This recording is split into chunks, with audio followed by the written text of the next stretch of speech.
Sugeng dalu pasamuan Kristen ing pundi papan, mliginipun pasamuan Kristen GKJ Logandeng ingkang kinasih. Dalu menika kita badhe miwiti sesi ketiga sarasean ingkang tasih magepokokan kalian wulan menika inggih menika wulan kategesi.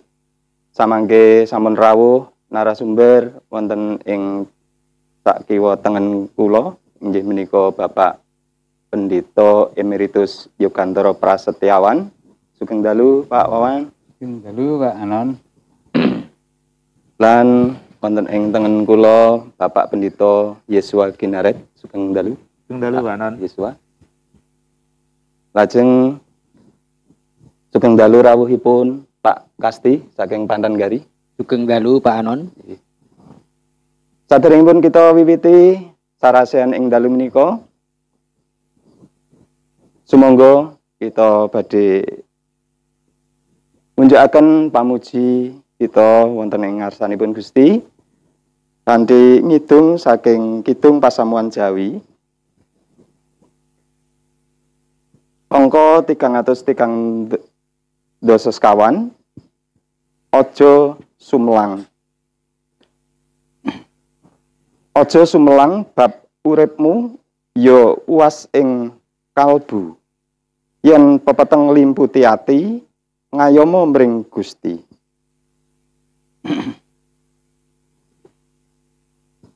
Aja sumelang bab uripmu.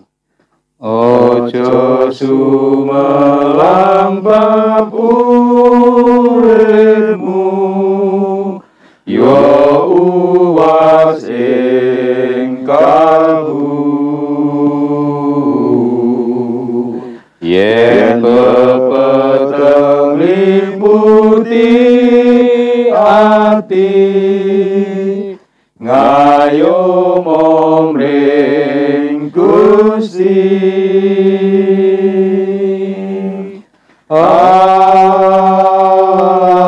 Ayeku Rama ngreksa sira salaminya pasrah sumarao bretentrem raharjo.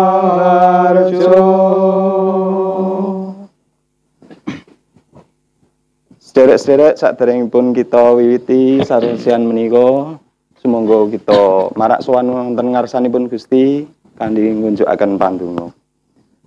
Pandonga kula dherekaken.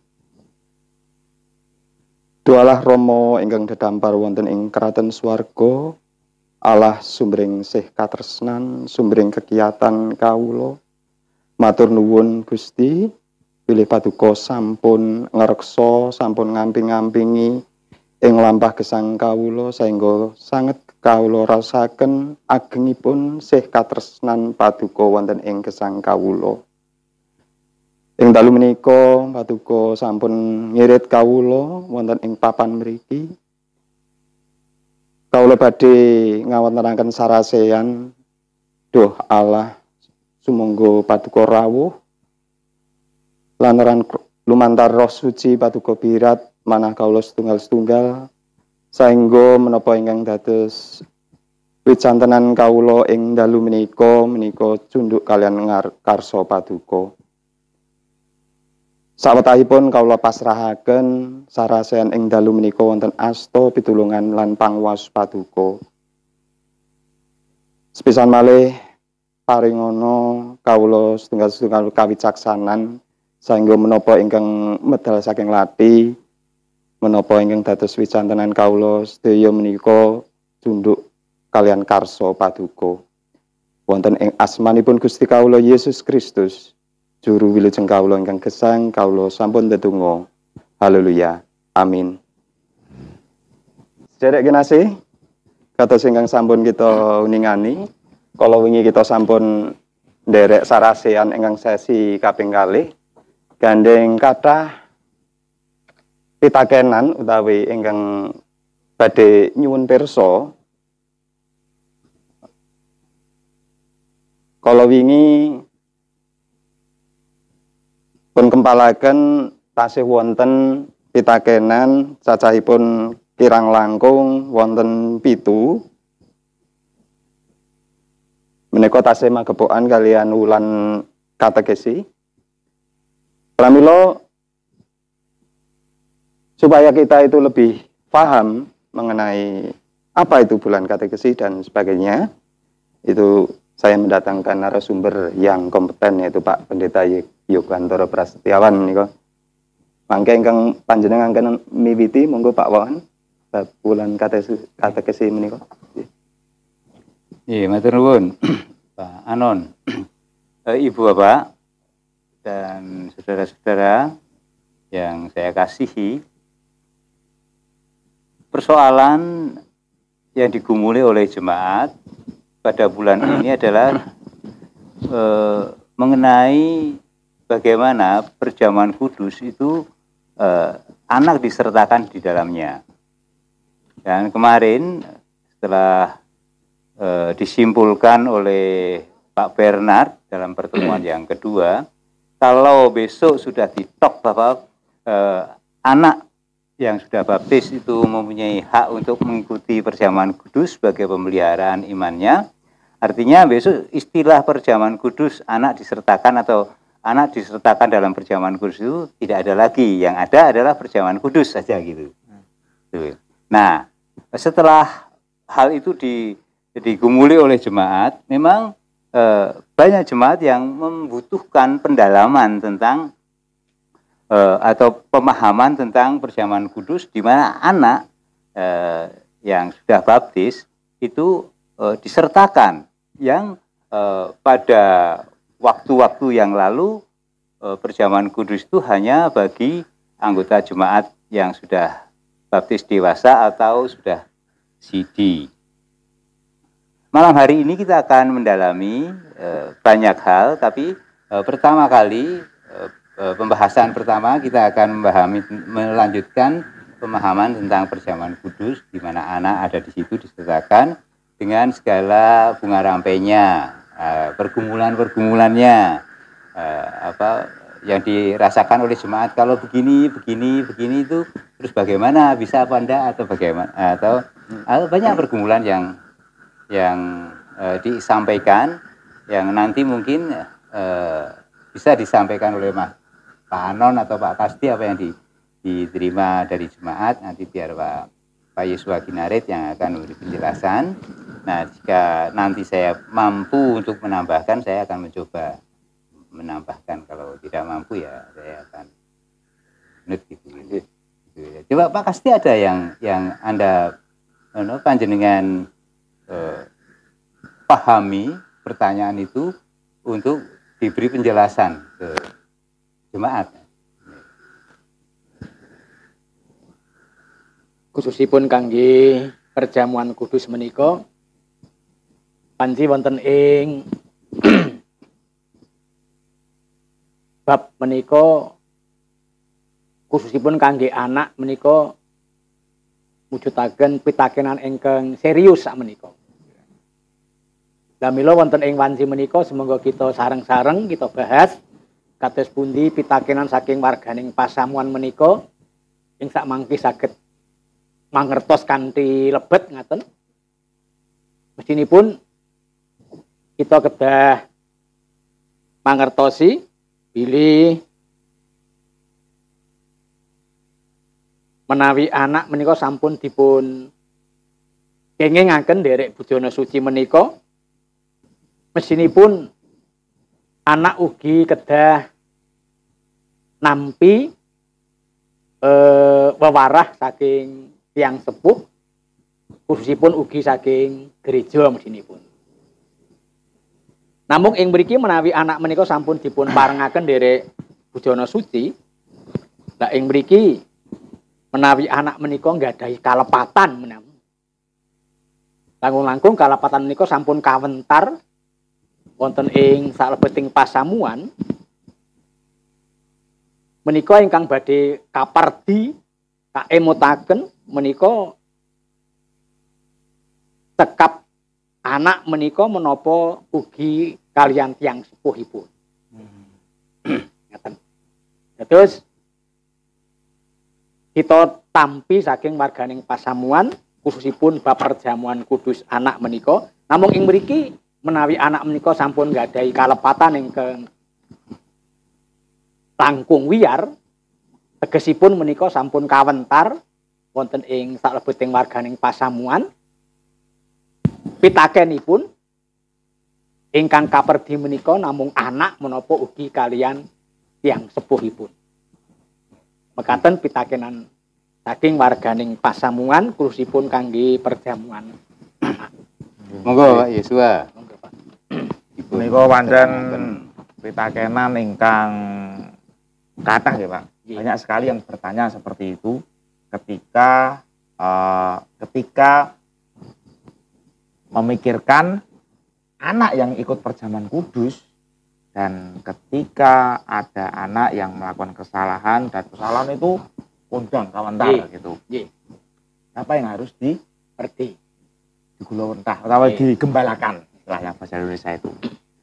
Sebelumnya kita harus mengetahui Pak Kasdi bahwa tadi ketika anak itu bersama-sama dengan orang tua mengikuti perjamuan kudus itu adalah anak yang sudah dibaptis. Ketika orang tua itu sudah membaptiskan anaknya di depan mimbar atau membaptiskan anaknya, sebelum dibaptiskan pastilah orang tua itu pasti akan ditanting. Napa panjenengan sagah gulawentah anak putra panjenengan ngantos dumugi putra panjenengan ngakeni kapitadosanipun. Nah, kalau anak itu belum sampai siji atau belum sampai mengakui percayanya dan ketika anak tersebut itu melakukan kesalahan yang mungkin dianggap kondang kawentar tadi, maka yang menjadi tujuan utamanya di sini adalah orang tua. Nah, orang tua yang harus menjadi fokusnya. Artinya hal ini tidak terlepas terhadap anak saja, tetapi orang tua juga harus ikut dilibatkan bertanggung jawab. Karena sudah menyatakan kesediaannya waktu membaptiskan anak terlebih dahulu, bahwa apakah Bapak Ibu orang tua bersedia untuk mendidik anaknya sampai anak tersebut mengakui percayaannya. Nah, oleh sebab itu ketika anak itu sudah mengikuti perjamuan kudus bersama orang tua dan anak tersebut itu belum sampai mengakui iman percayanya, maka tanggung jawab tersebut masih ada di dalam orang tua. Karena di sini orang tua yang masih mendidik anak dan mengertikan anak supaya anak tersebut juga mengerti akan perjalanan hidupnya, di mana dia juga akan dididik melalui perjalanan tersebut. Intinya sedaya menika nggak ada tanggung jawab. Yang sepuh nggak ada tanggung jawab. Makaten. Makaten Pak Kasdi. Jadi kita harus mengerti dulu ini, anak itu rentang umurnya kalau di sini. Kalau di negara barat itu dianggap sudah tidak anak-anak lagi dan bukan merupakan tanggung jawab orang tua, itu kan umur 17. Menika sampun lepas kalian yang sepuh menika. Menawi wonten budaya Indonesia mbok pilih dereng saged mekaten nggih. Tapi teorinya memang anak itu batasnya 17 sudah remaja. Di sini ada juga umur 17 tahun yang belum sidi katakanlah. Itu juga masih tanggung jawab orang tua, atau sebenarnya hanya anak itu sendiri yang perlu mendapat pamerti atau bimbingan ideologis, bimbingan dogmatis dari gereja. Ya, pastinya di dalam keseluruhan di dalam pengajaran gereja, ketika anak itu belum secara gereja itu belum menyampaikan keputusan untuk mengaku percaya, berarti itu belum dianggap dewasa secara iman. Nah, karena ketika kita mau mengingatkan, mau gulawentah atau kita mau mengajak anak tersebut itu supaya kembali, maka benar-benar harus dilibatkan kedua belah pihak. Karena ketika tidak dilibatkan kedua belah pihak pasti akan ada salah satu penyalahan.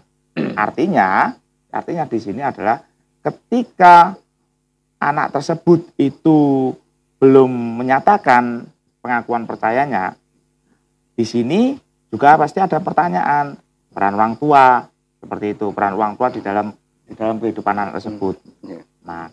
Maka dari itu kita tidak bisa menyalahkan salah satunya, atau kita tidak bisa mengambil salah satu harus ditekankan salah satunya, tapi harus dua-duanya. Artinya ada mediasi kah atau ada apa yang bisa nanti membuat semuanya menjadi baik, seperti itu. Mungkin begitu ya Pak Wawan.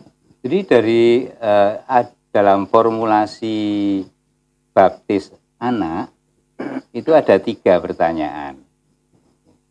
Yang perlu kita perhatikan di sini pertanyaan yang kedua, kata di Pak Yesua ngendika, menawa panjenengan sagah gulawentah anak panjenengan ngantos mangke wektalipun sidi nglairaken kapitadosanipun.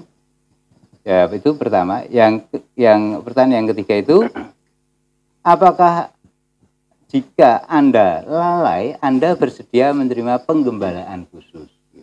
Nah, ini artinya orang tua secara ngeblak itu sudah diberi tanggung jawab. Jadi bagaimanapun juga itu anak itu sepanjang belum mengungkapkan iman sidinya, iman percayanya atau sidi, itu selalu dalam tanggung jawab orang tua. Kalau sudah sampai 16 atau 17 tahun kok belum sidi, itu ada persoalan itu tadi. Iya, ada persoalan. Kenapa itu pembinaan iman, pemeliharaan iman di keluarga itu bagaimana sudah sampai segini kok anak belum sidi. Itu yang justru yang dipelihara yang digembalakan secara khusus itu memang orang tua. Pertama ada 2 lalai memelihara kehidupan iman anak, kedua tanggung jawab atas perilaku anak yang melakukan kesalahan atau jatuh di dalam dosa. Itu yang saya perlu menambahkan. Kemudian yang saya krisis juga ya Pak Kasti ngendika ana dosa kawentar karo dosa ora kawentar, itu kira-kira gedhe dosane kan gitu ya. Dosa ya tetap dosa, ya kawentar atau ora kawentar tetap aja itu dosa ya. Kan biasanya kita milah-milah dosa itu sing dosa kawentar itu biasanya hukum yang ketujuh itu ya. Nek maling nyolong ngapusi kita dosane ora patek kan gitu. Pokoknya pada Keluaran 17 ayat 1 sampai ayat 17 itu, Keluaran 20 ayat 1 itu semua itu faktornya nilainya sama. Orang ibadah dosamu ya padha karo nerak angger-angger, kowe nyolong kuwi dosane ya padha karo nerak angger-angger dosane padha nyawi karo semua itu sama nilainya. Jadi bab kawentar karo ora ini pokoknya dosa ya dosa. Nek sing ora kawentar anu rada gampang mboten. Tetap kita tidak perlu ya. Itu sudah kalau dosanya memang susah. Kalau patan yang kawentar. Nah mungkin nanti solusinya memang berbeda mungkin ya, penyelesaiannya berbeda. Tapi dosanya itu sama, nilainya sama. Dan maksudnya yang di sini yang perlu penggembalaan khusus itu karena melakukan kesalahan yang memang secara sosial dia itu merugikan mungkin keluarga atau sosial gitu. Kalau misalnya hanya ngapusi atau agak nakal-nakal dikit anak-anak itu kan dosa juga atau sebenarnya, tapi mungkin masih bisa diselesaikan bersama keluarga dengan orang tua gitu mungkin. Yang dimaksud tadi dosa kawentar tadi itu mungkin yang secara langsung merugikan utawi saged masyarakat kawentar menika kapireng tiyang kathah langkung kursusipun wonten ing sak tengahing pasamuan. Nanging ingkang mboten kapireng mboten usah dikandhak-kandhak. Mboten usah ngakoni dosa. Menika nanti ada hubungannya dengan pamerdi juga toh Pak Wan? Ya, nanti kalau kita membahas tentang pamerti, kita membahas tentang Karena pastoral transformatif, Pamerti. istilah pamerti itu akan Iya. akan tereduksi menjadi pemeliharaan Iya. apa? Pengembalaan Bentuk pemeliharaan khusus. ngaten Pak Kasti. Nggih. Oh, Tasih tasih wonten. wonten Wonten mboten? yang Ampun perlu menika rumiyin. Oke. diperdalam, ampun. Nggih. Monggo Pak Nah, Anan itu ingkang wonten. tadi ada hubungannya dengan tanggung jawab orang tua yang berhubungan dengan pemeliharaan iman anak. Ini ada pertanyaan, jika ada orang tua yang nun sewu menika kirang aktif dalam bergereja dan bersekutu, menika anak-anaknya menjadi tanggung jawab siapa dalam hal mendidik, mengajar dan memaknai menapa iman kapitadosanipun untuk anak tersebut sehingga bisa mengikuti perjamuan kudus. Kalau wau wangsul malih menika bahasanipun perjamuan kudus malih nggih. Nggih. Monggo Pak Yesus. Ya. Jadi kita tetap kembali lagi bahwa tadi ketika ada pertanyaan bahwa ketika anak itu sudah mengikuti perjamuan, artinya yang bisa dikatakan anak itu sudah dibaptis.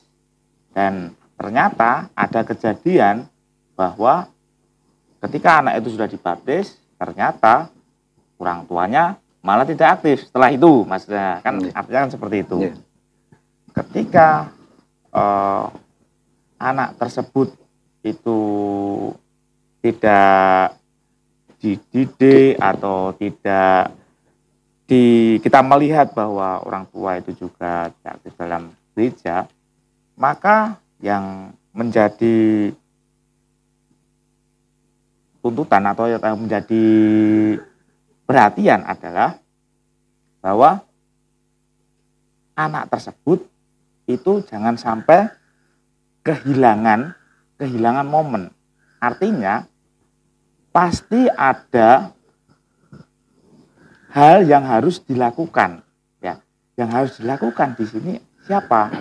Ya, yang harus dilakukan di sini juga dari pihak gereja juga. Artinya begini, ketika anak tersebut sudah dibaptiskan, kita juga mempunyai kewajiban untuk mengingatkan kepada orang tua yang tadi juga sudah membaptiskan anaknya. Karena apa? Ketika sudah membaptiskan anaknya kan sudah menyatakan kesanggupannya dari tadi yang sudah sampaikan oleh Pak Wan tadi, kesanggupannya untuk gulawentah, kesanggupannya ketika menerima penggembalaan khusus ketika tidak bisa mendidik anak sampai ketika sampai anak tersebut nanti ada permasalahan. Maka di sini yang menjadi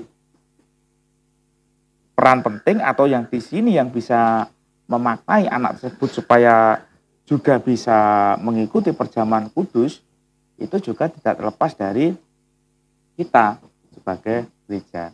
Karena gereja adalah persekutuan orang percaya kepada Kristus. Di mana juga nanti melalui gereja, melalui sekolah minggu, itu juga menjadikan anak itu jangan sampai terlepas. Ketika anak tersebut nanti sudah dibaptiskan, lalu mengikuti perjamuan kudus, dan ternyata anak tersebut tidak bersama-sama dengan orang tuanya, maka gereja juga tidak terlepas dari hal tersebut. Sehingga ada apa ya, istilahnya ada hubungan tanggung jawab yang harus dilakukan gereja supaya anak tersebut itu jangan sampai hilang seperti itu. Begitu. Kalau Pak Wan bagaimana Pak Wan? Gambarannya? Bahwa kita memperhatikan tagertala ya, gini. Jadi ada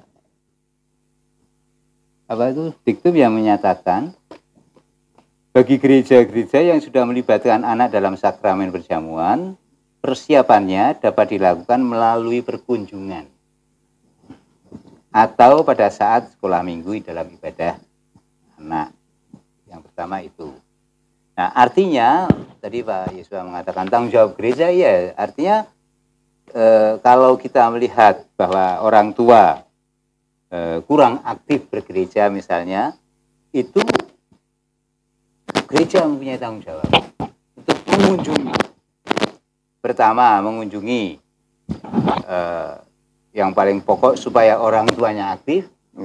Kemudian kunjungan materi kunjungan yang kedua menjadi penjelasan kepada anak untuk bisa menerima pemeliharaan iman melalui sakramen perjamuan kudus. Itu yang pertama. Yang perlu kita perhatikan juga di sini adalah adanya, kalau orang tua kurang aktif itu pendampingan oleh gereja, tetapi dalam semangat pastoral transformatif itu bukan hanya oleh gereja, oleh semua anggota jemaat itu punya tanggung jawab untuk terlibat, mendampingi, mendorong jemaat tersebut. Tapi secara struktur organisasi memang itu menjadi tanggung jawab gereja untuk pendampingan keluarga di dalam melalui perkunjungan. Jadi, kalau nanti kita ngerembuk tentang pastoral transformatif, nilai perkunjungan itu akan menjadi semakin penting lagi. Di sini yang sehingga anak tidak kehilangan hak untuk menerima pemeliharaan iman melalui sakramen perjamuan kudus. Tapi perkunjungan yang menjadi kunci. Kalau kita tidak melakukan perkunjungan, ya itu kita sebagai gereja, kalau anak tersebut tidak terpelihara imannya, ya kita yang salah. Itu kira-kira. Ya. Tapi Pak, Paus sampun dipun aturaken menawi yang sepuh menika kirang aktif dalam bergereja. Menika tanggung jawab gereja. Namun pertanyaanipun menapa saged warganing pasamuan ugi paring pemut, Pak?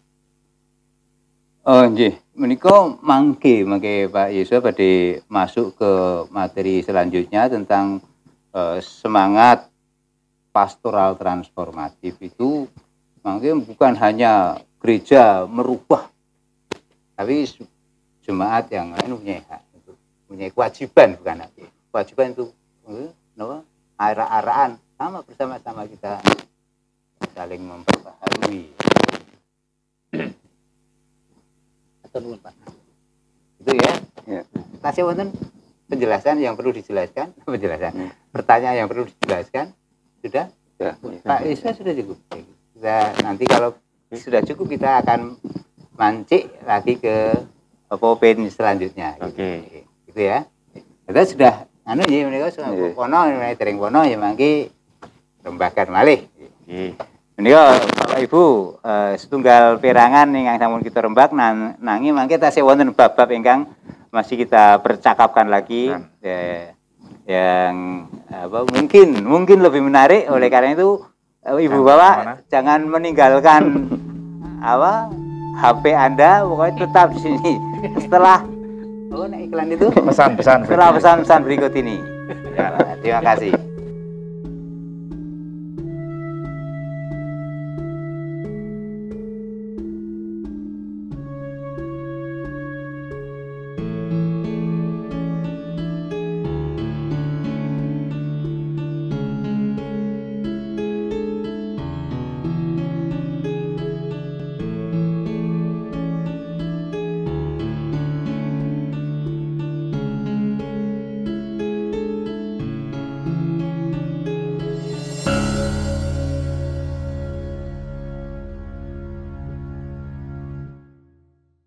Ibu Bapak dan saudara-saudara yang terkasih, kita melanjutkan diskusi kita dengan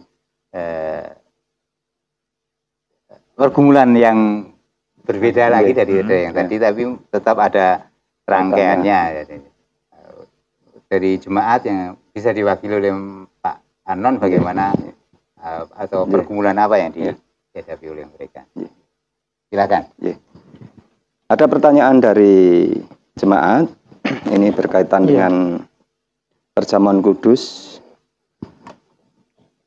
Jika perjamuan kudus adalah otonomi majelis gereja, apakah pendadaran cukup hanya melalui warta jemaat saja? Ini mungkin maksudnya ya bisa dijelaskan Pak Yesua dulu ya. Pak Yesua nanti ditambah Pak Aman. Ya, terima kasih Pak Anon yang tadi juga sudah mewakilkan pertanyaan dari warga Pasamuan yang tadi bahwa sebenarnya ketika kita mengakui ada frekuensi perjamuan kudus yang dilakukan oleh gereja, itu yang pasti itu ada sejarahnya. Nah, seperti kenapa kita mengadakan perjamuan kudus, ada frekuensinya itu setahun itu ada 4 kali, itu swingly, yaitu mengatakan bahwa memang ada frekuensi tertentu atau frekuensi yang dilakukan seperti itu. Dan ada tambahan juga di GKJ atau di Gereja Kristen Jawa, terus kita juga ada perjamuan Paskah dan perjamuan kudus sedunia. Nah, untuk yang menjadi pertanyaan di sini adalah otonomi yang dimaksud di sini adalah bagaimana nanti majelis gereja itu menata frekuensinya atau menata kegiatan atau jadwal perjamuan kudus tersebut. Nah, melalui pertanyaan tadi, pendadaran itu juga harus dilakukan. Karena pendadaran itu merupakan atau pengujian itu juga harus dilakukan. Nah, soal untuk warta jemaat di sini adalah supaya warga itu mengetahui kapan akan ada perjamuan kudus, sehingga warga itu mempunyai kesiapan untuk mengikuti perjamuan kudus tersebut. Jadi memang untuk warta jemaat ini untuk pemberitahuan, untuk penyampaian kepada jemaat supaya jemaat itu menyiapkan hatinya, dan di dalam persiapan itu juga menguji dirinya apakah nanti tetap layak untuk mengikuti perjamuan kudus tersebut. Jadi tidak cukup ketika pendadaran itu hanya dilakukan melalui warta jemaat saja, tetapi warta jemaat itu sebagai cara menyampaikan kepada jemaat supaya jemaat itu juga mempersiapkan diri. Seperti itu. Ada tambahan Pak Wan? Mengenai frekuensi perjamuan kudus itu sebetulnya Gereja Kristen Jawa di masing-masing tempat itu memang mempunyai otonomi untuk menentukan berapa kali perjamuan kudus dalam setahun. GKJ Lugandeng menentukan 4 kali dalam perjamuan kudus reguler, ditambah perjamuan kudus Paskah dan perjamuan kudus dunia. Ada gereja yang melaksanakan perjamuan kudus dalam kerangka ulang tahun gereja. Tersebut ada. Jadi ini yang dimaksud otonomi majelis gereja untuk menentukan frekuensinya. Mengenai pewartaan, begini, saya kira yang mestinya secara ideal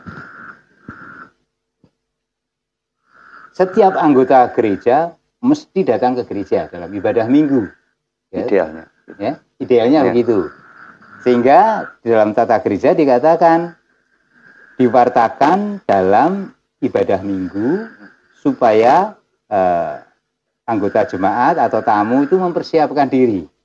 Mempersiapkan diri itu macam-macam ya, persiapan hati, pengampunan, kemudian kesediaan untuk menerima orang lain dan sebagainya dalam kerangka untuk mengikuti perjamuan kudus itu. Tetapi secara faktual kenyataannya kan tidak semua anggota gereja pergi ke gereja saat itu, sehingga kalau diwartakan 1 kali juga belum tidak menjamin berita itu tapis bisa menjangkau semua jemaat. Nah, kemudian kenyataan yang kedua kalau tidak ada jemaat yang kalau tidak dirawui itu ya nggak ke gereja. Karena tidak ke gereja tidak tahu kalau ada perjamuan kudus. Kemudian dirawilah dia supaya ikut menerima pemeliharaan iman dalam melalui perjamuan kudus itu. Ini kenyataannya di gereja GKJ Logandeng seperti itu. Jadi menurut saya di dalam kehidupan gereja lokal GKJ Logandeng itu belum cukup kalau hanya diwacanakan. Jadi memang ada secara khusus disowani, didatangi. Nah, saya harap frekuensi untuk mendatangi, mengundang ada perjamuan kudus itu semakin berkurang, tapi perkunjungan untuk pemeliharaan iman yang lain itu semakin bertambah. Jadi saya kira seperti itu yang lebih baik. Itu ya.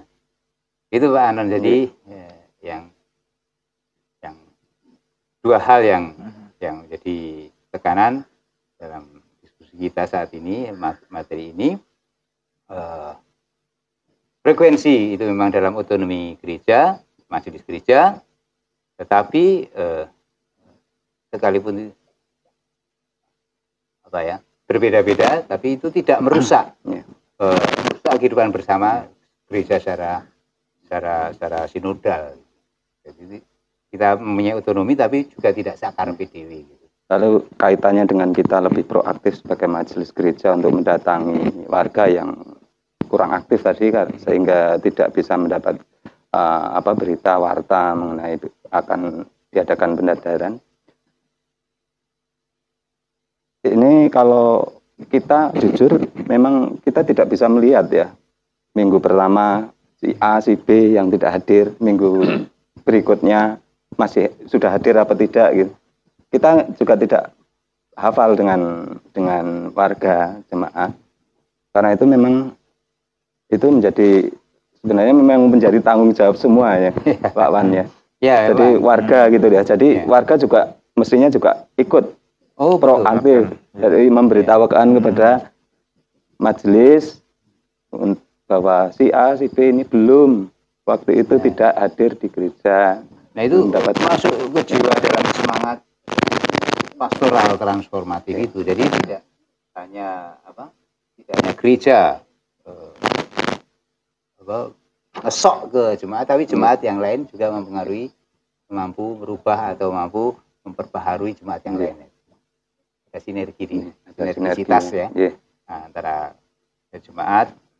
Tapi ini sebenarnya ya tidak dikotomi majelis gereja dan jemaat. Semua mempunyai tanggung jawab untuk mewartakan tentang pemeliharaan iman dalam perjamuan. Semua punya. Nah, itu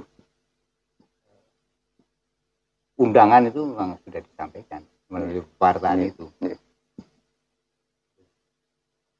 Nanti pada perjalanannya nanti peningkatannya pasti nanti akan menjadi semakin baik,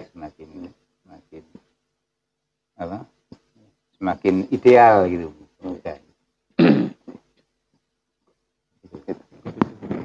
Monggo Pak Kasti ada. Pak Anam sudah cukup ya? Sudah ya. Kalau belum ditambah lagi. Monggo Pak Kasti. Yang mriki wonten pitakenan malih bilih kriteria dilayankan sakramen pengakuan dosa menika menapa permintaan dari pribadi utawi jemaat menapa wonten kriteria jenis kalepatanipun. Jadi untuk pertanyaan yang disampaikan Pak Kasdi tadi, bahwa harus kita ketahui di dalam gereja Kristen Jawa sakramen itu hanya ada dua, di sakramen baptis dan sakramen perjamuan kudus. Tidak ada sakramen pengakuan dosa. Nah, untuk saat ini di dalam kita berjalan dan kita bersama-sama kumul bahwa pada saat ini istilah pengakuan dosa itu menjadi istilah pertobatan. Ya, pertobatan yang itu berbalik. Nah, seseorang yang mengakui dosanya itu pastilah itu tidak hanya sekedar dari mulut saja, tetapi pasti ada suatu tindakan perubahan, ada suatu tindakan yang berbalik, yang tadinya itu buruk menjadi baik. Maka di dalam pertobatan itu pasti juga ada penggembalaan khusus, sehingga di dalam penggembalaan khusus itu nanti seseorang itu mau mengakui bahwa oh ternyata saya seperti ini salah dan saya berjanji tidak akan melakukannya lagi dan mau melakukan pertobatan. Nah, pertobatan itu memang harus dinyatakan dirinya sendiri.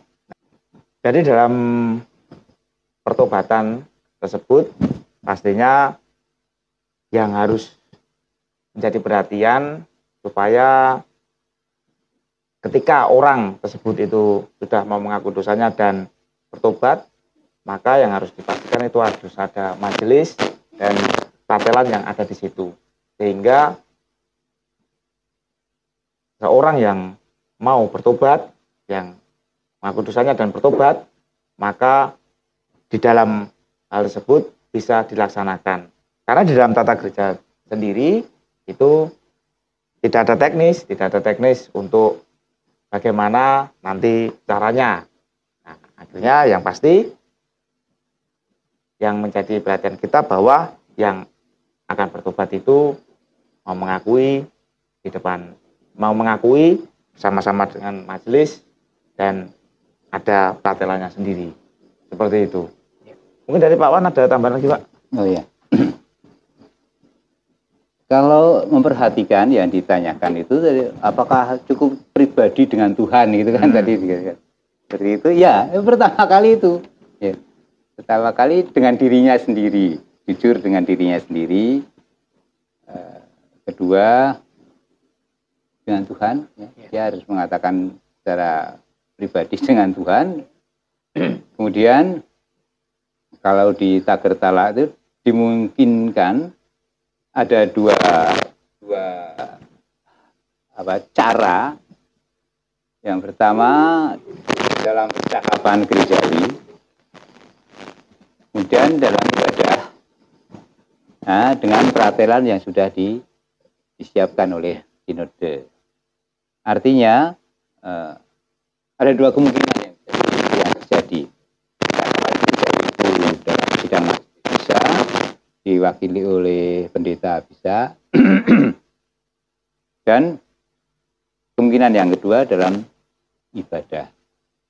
Tetapi intinya di sini adalah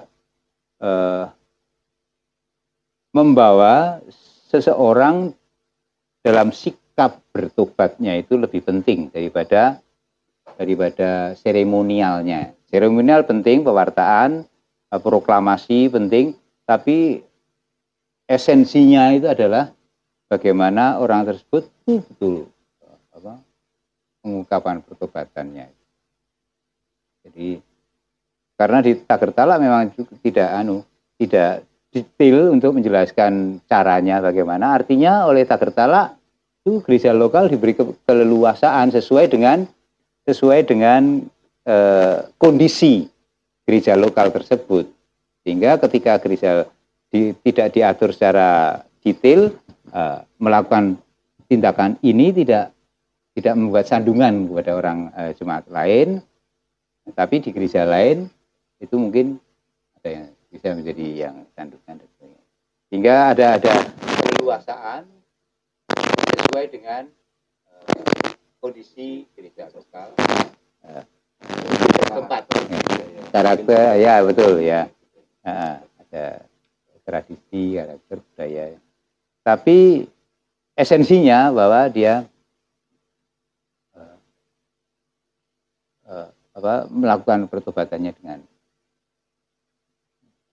tulus, dengan sungguh-sungguh itu bukan caranya, tapi lebih penting itu saya kira.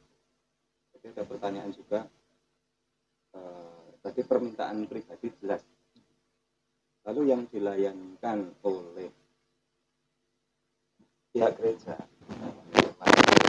dalam pengumpulan untuk si pendosa ini melakukan pertobatan dan mengakui dosanya dulu dan bersedia untuk melakukan pertobatan, ini ada nggak Pak jenis sebenarnya, ada pertanyaan nih Pak, jenis dosanya ini ya kebanyakan kan ya kalau hukum ketujuh biasanya ya atau yang membunuh gitu.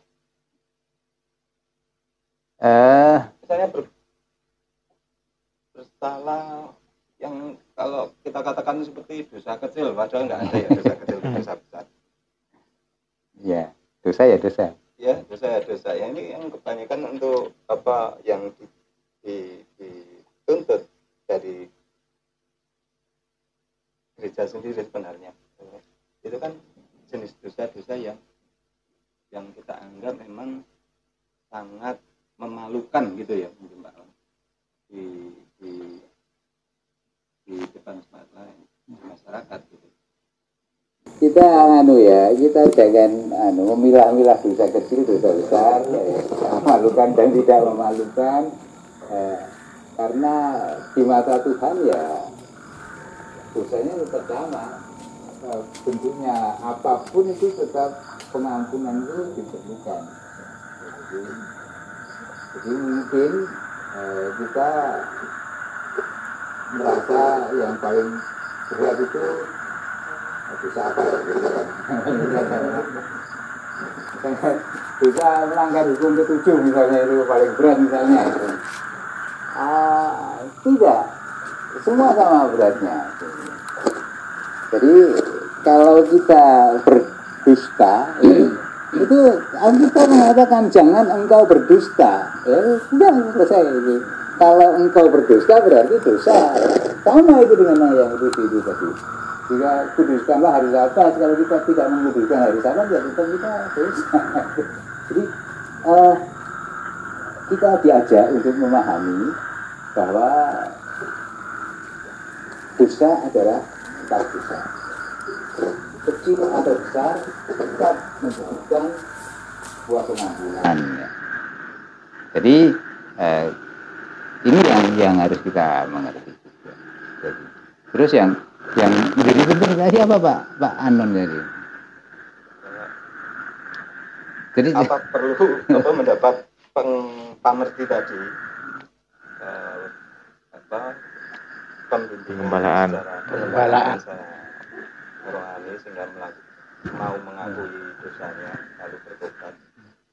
Ini kan selama ini hanya yang dianggap tanda petik dosa. Apakah ini ada kaitannya sebenarnya nanti juga akan ke pembahasan pastoral transformatif tadi itu mungkin. Oh iya nanti akan begitu. Apakah ini tadi gereja katakanlah jemaat katakanlah dituntut untuk melakukan pertobatan di depan jemaat melalui liturgi khusus itu apa karena perbuatan ini pertimbangannya perbuatan dosa ini mempengaruhi jemaat lain atau masyarakat tergantung kasusnya gitu. Ya, kalau saya melihat di dalam Tagertala itu ada dua kemungkinan. Artinya saya kira memang di situ dibuka peluang untuk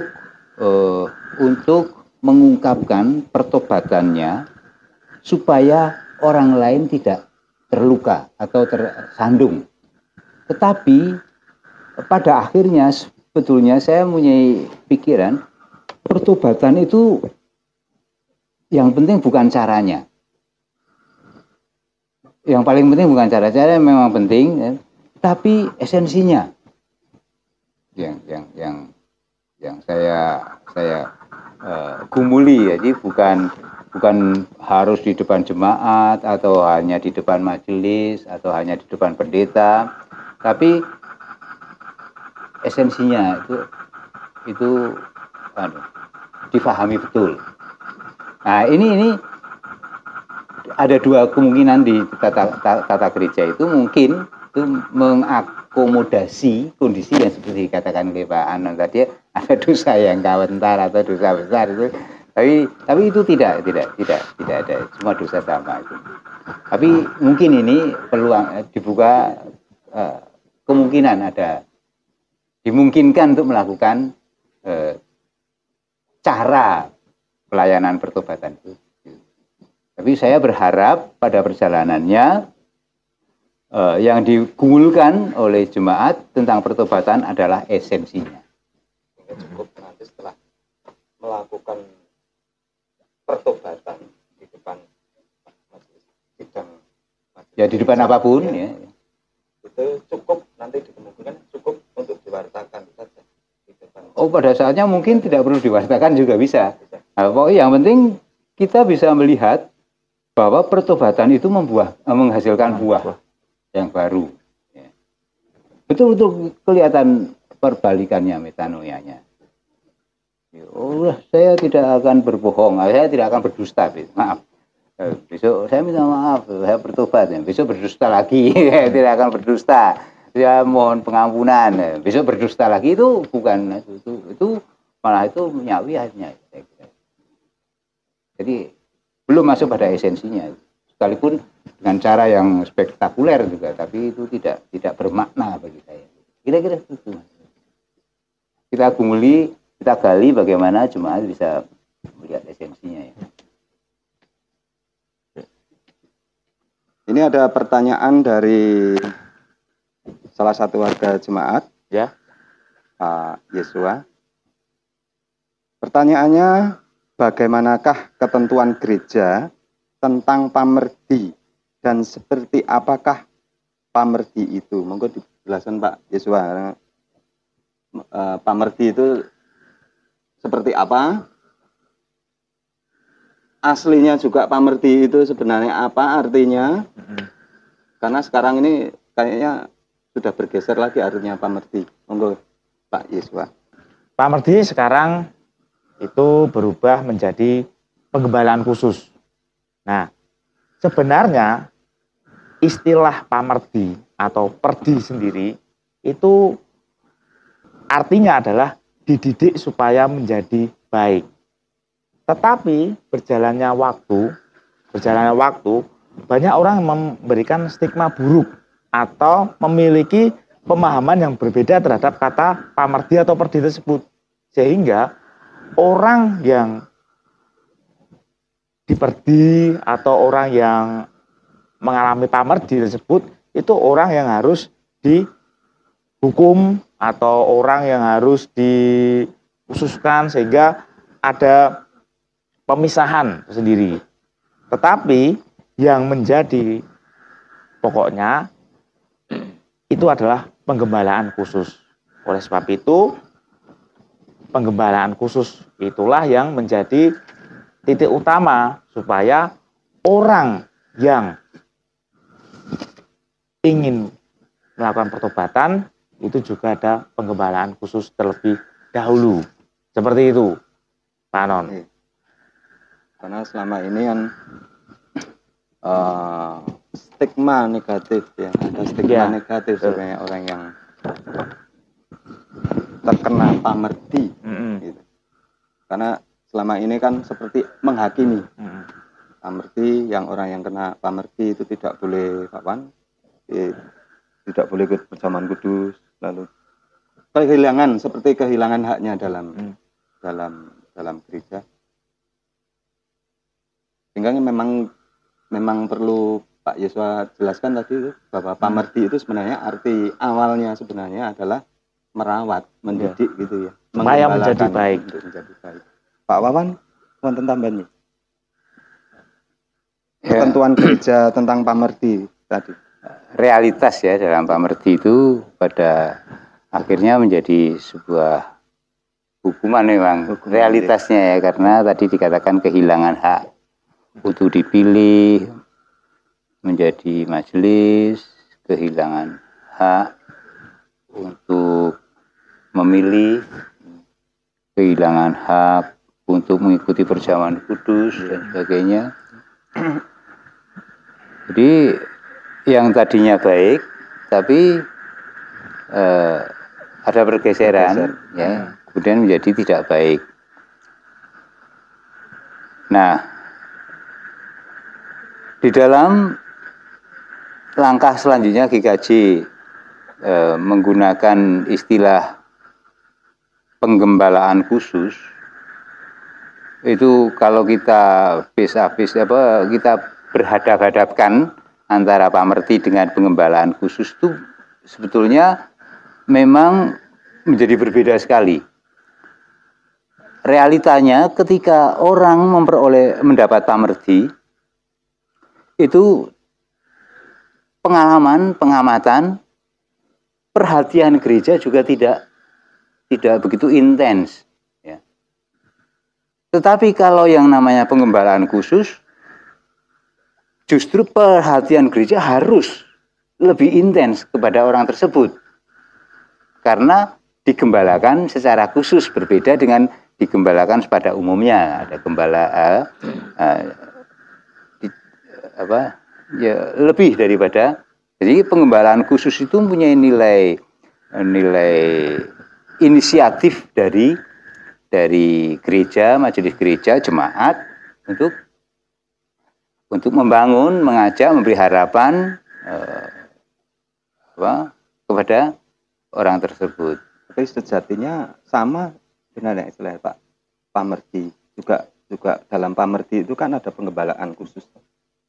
Iya, yang saya katakan adalah realitanya sekarang.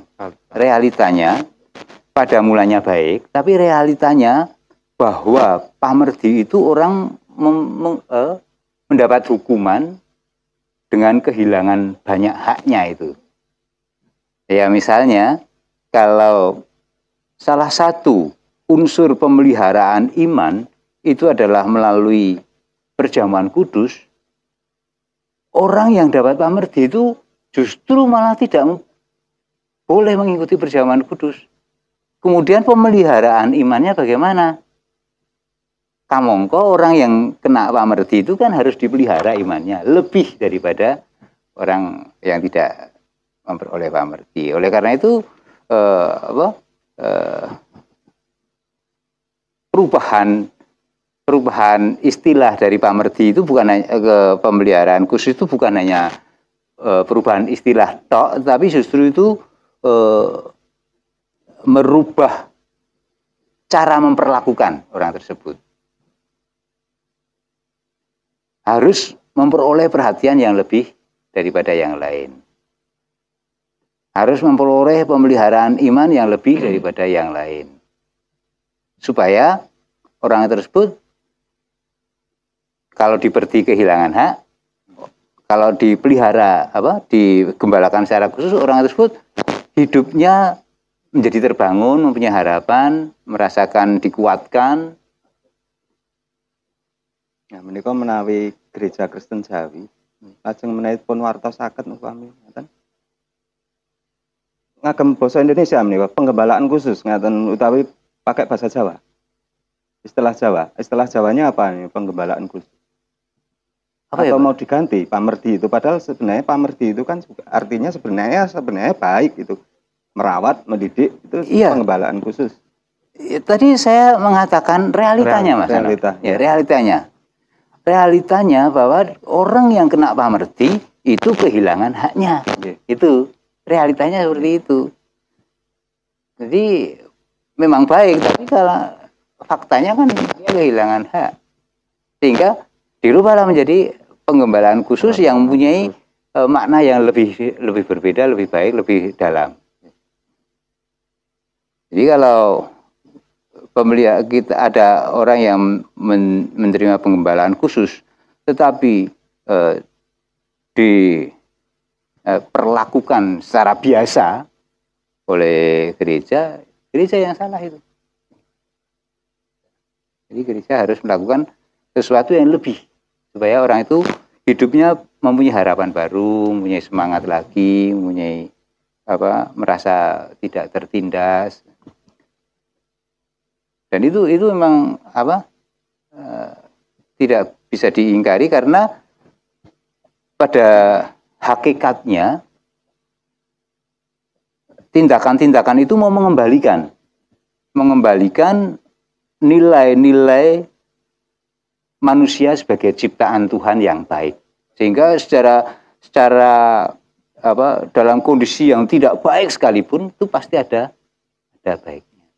Nah, itu yang dicari supaya itu kembali menjadi baik, menjadi gambar Allah lagi yang baik.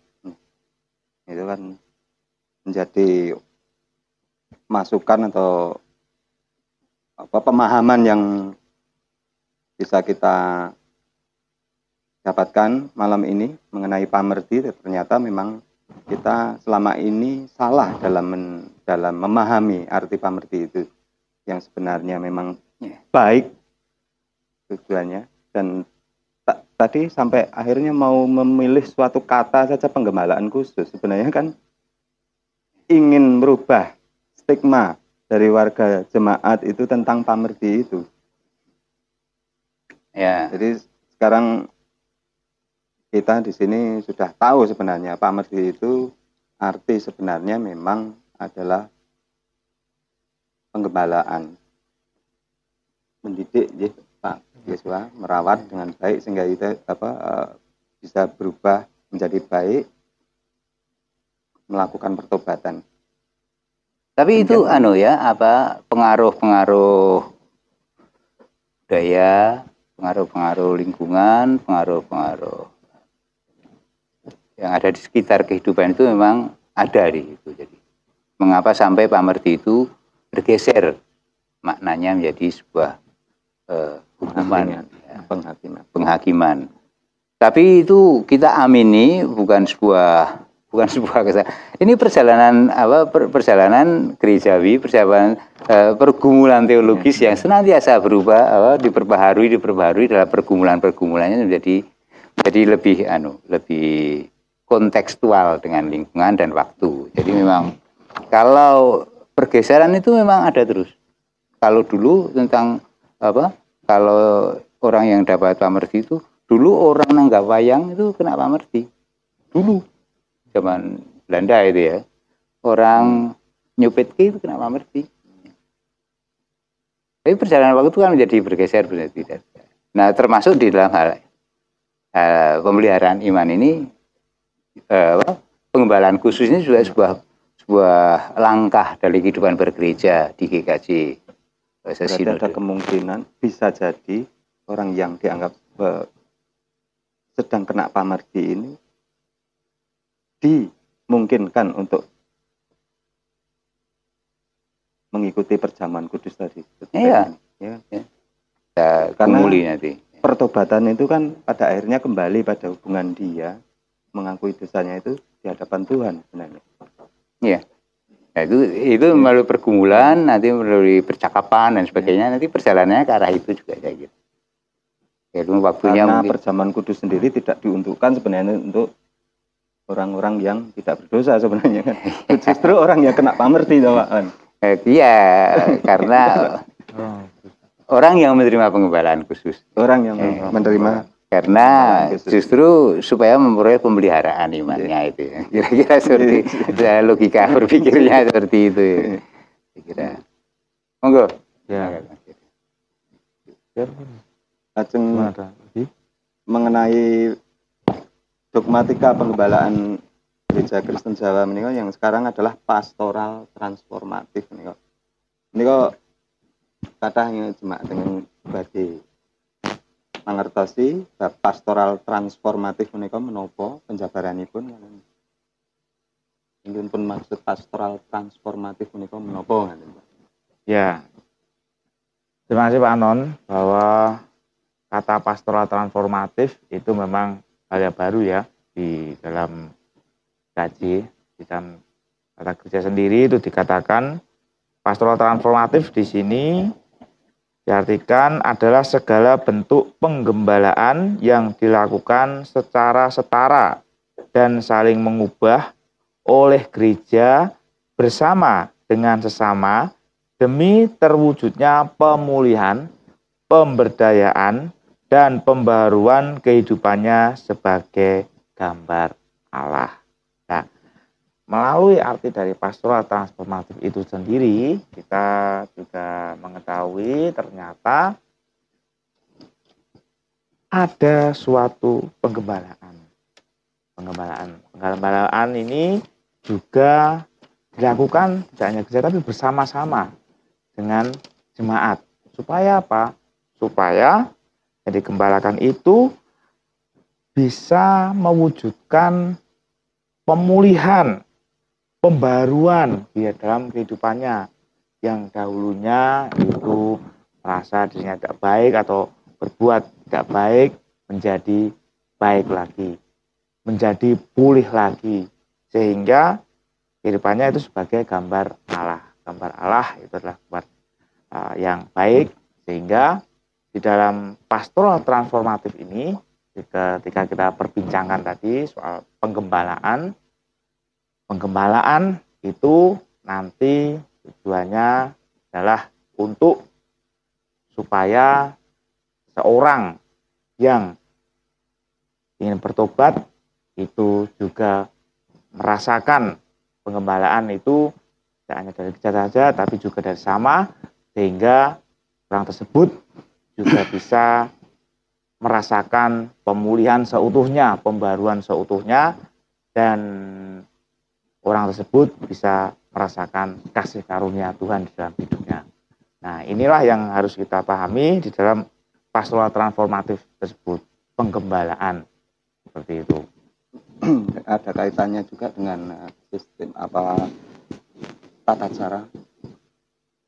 cara gereja transformatif yang dimaksud pastoral transformatif tadi. Yang tata caranya gereja di mana penggembalaan itu kan artinya menggembalakan. Menggembalakan artinya itu juga ada suatu perhatian, gembalakan. Nah, perhatian khusus ini dalam gereja itu juga memperhatikan kepada jemaat atau menghadirkan warga jemaat yang ada di situ. Tetapi itu juga tidak hanya dilakukan oleh gereja saja. Di dalam pastoral transformatif ini dikatakan gereja bersama dengan sesama. Sama berarti itu artinya juga yang ada dalam warga jemaat. Ketika warga jemaat juga melihat bahwa ada saudaranya itu ada kesalahan atau ada saudaranya yang perlu dipulihkan, maka bukan menjadikan seorang yang dipulihkan itu dijauhi atau yang tadi stigmanya tadi dihukum, tetapi bagaimana kita bersama-sama atau secara digembalakan secara khusus, didekati sehingga seorang itu tidak merasa tersingkirkan, tetapi malah semakin merasa didekati dan ternyata ada satu perhatian yang lebih sehingga seorang itu bisa merasakan kebersamaan, merasakan kasih di dalam hal tersebut. Jadi penggembalaan di sini tidak hanya dari gereja saja, tapi juga bersama-sama dengan warga jemaat. Seperti itu. Pak Wawan mungkin mau menambahkan contoh-contoh konkret mungkin untuk lebih jelasnya warga jemaat mengenai pastoral transformatif. Contoh konkretnya apa yang seperti yang tadi sudah kita bahas tadi juga suatu pastoral transformatif juga, Pak. Jadi bahwa gereja yang pastoral dan yang transformatif. Jadi, gereja itu pastoral itu karakter gereja. Jadi kalau gereja tidak melakukan pastoral, itu bukan gereja lagi. Jadi pastoral dalam hal ini adalah perlawatan, seperti perlawatan Allah kepada bangsa Israel, kepada perlawatan. Artinya keberpihakan pada yang lemah, yang tertindas, kan itu yaitu sebuah tindakan pastoral itu. Kemudian gereja mengupayakan perdamaian, itu juga karakter dari pastoral itu. Kemudian di sisi lain gereja mau mendengar. Jadi gereja itu mau mendengar itu artinya peka ya. Baik mendengar lingkungan, mendengar budaya dan sebagainya. Peka terhadap situasi sekitar. Kemudian artinya kalau gereja mau mendengar itu artinya gereja harus mau mengosongkan diri. Kenosis ya. Kemudian gereja yang mungkin nilai pastoral itu selalu bernilai kasih. Sehingga di mana nilai transformasinya? Gereja dalam bertransformasi di sini adalah gereja menunjukkan kehadiran Allah. Dalam hal ini menunjukkan kehadiran Yesus yang memberi harapan. Yesus hadir di mana-mana, itu memberi harapan kepada yang tertindas. Kepada yang kusta menjadi tahir. Kemudian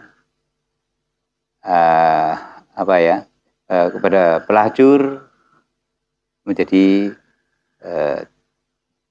ada pesan jangan melakukan dosa lagi, gitu. Ada perubahan. Jadi inilah yang bertransformasi itu. Kemudian ada pengampunan. Jadi kehadiran yang ditransformasi itu adalah pengampunan, pendamaian, harapan.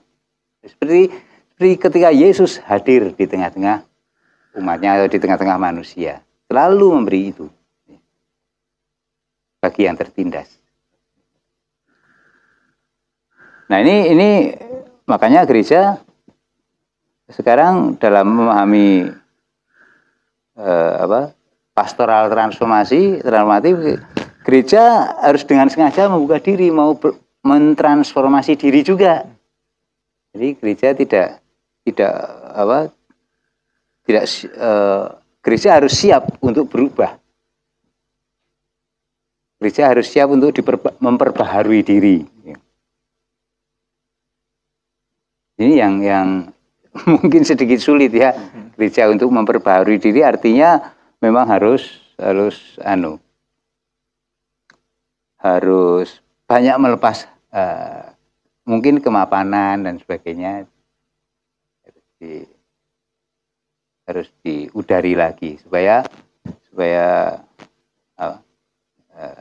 selalu gereja itu selalu kontekstual.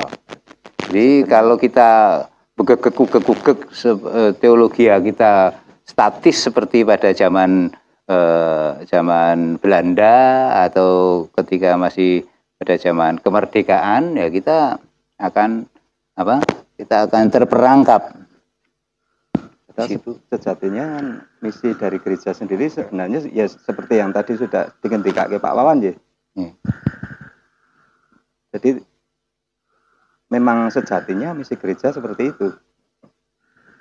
Jadi tidak perlu bertransformasi sebenarnya. Apa kalau meminjam istilah saudara kita, kembali ke kitahnya mungkin. Atau bagaimana? Ya, saya tidak berani menggunakan itu karena saya tidak tahu penjelasannya dengan benar, dengan baik gitu. Karena sebenarnya misi gereja itu nilai-nilai kita bergereja itu pun sebenarnya juga berpihak kepada yang tertindas dan sebagainya, seperti yang Yesus tadi menjadikan orang buta menjadi melihat. Sejatinya kan seperti itu. Saya pikir tadi pastoral transformatif itu sebenarnya lebih kepada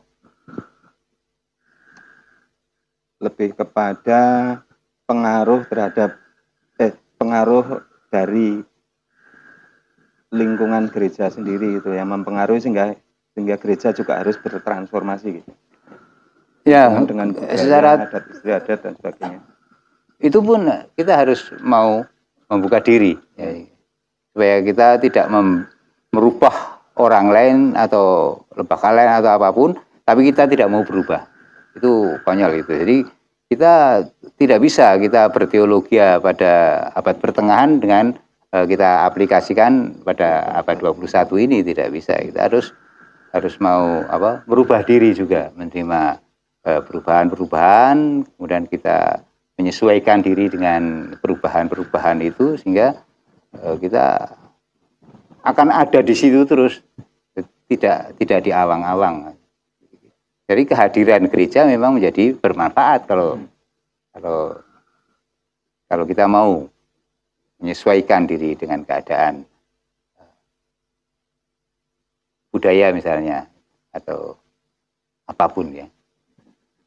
Nah ini kita harus bertransformasi, mentransformasi diri gereja itu. Tapi yang menjadi pokok adalah gereja itu menunjukkan kehadiran Yesus kepada dunia. Yang lemah dikuatkan, yang susah dihibur, yang buta dicelikkan dan sebagainya. Beri harapan. Itu kehadiran gereja yang penting gitu. Demikian saudara-saudara yang terkasih, sarasehan pada malam hari ini. Seandainya masih ada beberapa pertanyaan atau pergumulan yang saudara ingin ungkapkan, nanti bisa dituliskan atau disampaikan kepada majelis setempat, sehingga nanti untuk selanjutnya kita akan mengadakan sarasehan kembali. Kalau memang dirasa perlu pertanyaan itu untuk kita jadikan bahan sarasehan selanjutnya. Terima kasih. Untuk Pak Kasti, saya persilahkan untuk menutup sarasehan ini dengan doa. Semoga sarasehan wonten ing wanci menika kita pungkasi dan kita tutup kanthi ngaturaken pandonga. Kula dherekaken. Gusti Allah ingkang Maha Mirah, ngaturaken agenging panuwun syukur inggih awit panganti saha berkah paduka ingkang kawula raosaken wonten ing wanci menika ngantos kawula saged methik woing sarasehan wonten ing wanci menika lan menika dados piwucal tumrap gesang kawula piyambak-piyambak kangge nelakaken gesang pambangun turut kawula dumateng paduka. Mila Roh Paduka ingkang suci kepareng makarya wonten ing gesang kawula nuntun saha nyagetaken kawula nindakaken perkawis ingkang maedhai ingkang sae magepokan kalian anggen kawula gesang mituhu dumateng paduka. Gusti salajengipun gesang kawula sawetahipun namung kawula pasrahaken wonten ing pangrimat panuntun saha berkah paduka. Gusti Allah ingkang Maha Asih, wonten ing salebeting anggen kawula nindakaken sarasehan mesti kemawon wonten dosa ingkang pinanggih kersa paduka paring sih pangapunten. Petah gesang kawula namung kawula aturaken wonten ing pamengku saha panganti paduka. Wonten ing asmanipun Gusti Yesus Kristus kawula ngunjukaken pandonga menika. Amin. Amin.